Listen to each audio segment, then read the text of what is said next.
Yeni bukanlah orang baru dalam kancah politik Indonesia. Dirinya sudah cukup lama malang melintang dalam perpolitikan Indonesia, setidaknya sejak era reformasi.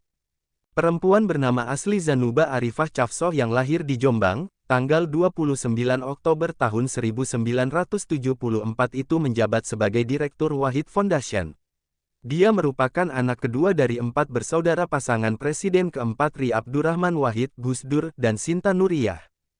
Yeni Wahid menyelesaikan pendidikan di SMAN 28 Jakarta pada 1992. Kemudian, dia melanjutkan pendidikan sarjananya di jurusan Psikologi Universitas Indonesia, tapi tak diselesaikan dan keluar atas saran dari ayahnya. Gus Dur lantas menyarankannya Yeni untuk berkuliah di jurusan Desain dan Komunikasi Visual Universitas Trisakti.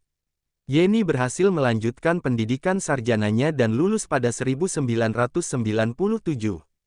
Setelah mendapatkan gelar sarjana, dia kemudian bekerja menjadi koresponden koran terbitan Australia, The Sydney Morning Herald dan The Age pada tahun 1997 sampai tahun 1999.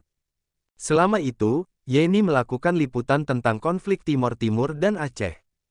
Dalam kariernya sebagai wartawan, Yeni dinaugerahi Walkley Award atas hasil liputannya mengenai pasca referendum di Timor Timur. Selanjutnya, dia melakukan reportase peristiwa kerusuhan reformasi. Saat melakukan liputan tersebut, Yeni terkena gas air mata dari kepolisian untuk pembubaran kerumunan massa. Selain itu, dia sempat ditodong senjata oleh petugas keamanan yang melakukan sterilisasi di Ring Road Trisakti, Jakarta. Pada tanggal 20 Oktober tahun 1999, Gus Dur dilantik sebagai Presiden kelima RI.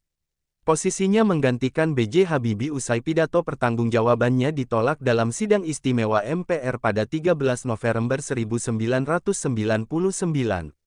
Usai pelantikan ayahnya sebagai presiden, Yeni memutuskan untuk berhenti dari wartawan dan memilih mendampingi ayahnya. Dia lalu diangkat sebagai staf khusus Presiden bidang komunikasi politik. Selanjutnya, Yeni diangkat menjadi Sekretaris Jenderal Partai Kebangkitan Bangsa (PKB) pada 2005. Dia akhirnya mengundurkan diri dari jabatan sebagai staf khusus Presiden bidang komunikasi politik pada Juni tahun 2007 karena perbedaan kepentingan. Pada 2008, PKB mengalami konflik internal antara Yeni dengan Ketua Umum PKB Muhaimin Iskandar. Alhasil, dia didepak dari jabatannya oleh Muhaimin pada 2008. Yeni kemudian mendirikan partainya sendiri, yakni Partai Kemakmuran Bangsa Nusantara (PKBN) pada 2011. Partai tersebut bergabung dengan Partai Perhimpunan Indonesia Baru (PPIB) menjadi Partai Kedaulatan Bangsa Indonesia Baru (PKBIB) pada tanggal 12 Juli tahun 2012 dengan melakukan penetapan Yeni Wahid sebagai Ketua Umum. Namun, jelang pemilu 2014, partai tersebut tak lolos verifikasi faktual oleh Komisi Pemilihan Umum (KPU). PKBIB pun gagal menjadi peserta pemilu. Pada tanggal 22 Januari tahun 2020, Yeni ditunjuk oleh Menteri Badan Usaha Milik Negara (BUMN) Erick Thohir sebagai Komisaris Independen PT Garuda Indonesia Terbuka. Namun Yeni mengundurkan diri dari jabatannya setahun kemudian, karena ingin membantu meringankan maskapai Garuda di tengah krisis keuangan.